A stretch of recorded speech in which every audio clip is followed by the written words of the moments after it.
Spina è stata amministrata negli ultimi 10 anni da centrosinistra. C'è una differenza che i cittadini noteranno subito adesso dal cambio di colore politico?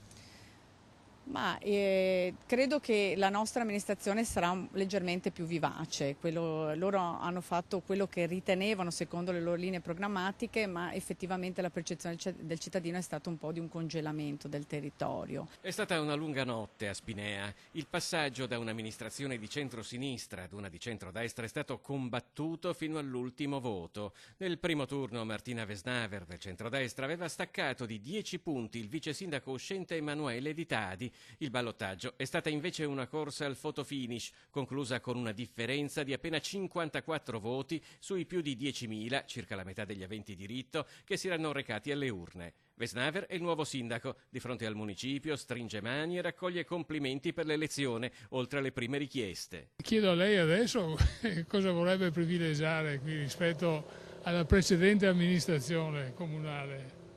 Ma indubbiamente quello che vorrò privilegiare è il territorio, perché effettivamente al di là di tutti i cantieri che sono partiti in questi ultimi mesi sotto l'occhio di tutti, mese, anzi non ultimi il mese, quindi un occhio al territorio, sotto l'aspetto viabilistico, che è un grosso problema, architettonico, anche un po' di abbellimento sotto, questa è la mia arte. Esatto, e una ristrutturazione, diciamo, di tutto anche l'assetto sociale. Ma per Martina Vesnaver non c'è stato neanche il tempo di indossare la fascia tricolore, che già deve affrontare la prima polemica a causa di una foto diffusa sui social che la ritraeva nell'esultanza dell'elezione. Non era rivolto assolutamente alle coalizioni avversarie, ma era una cosa interna, scaramantica, goliardica e familiare.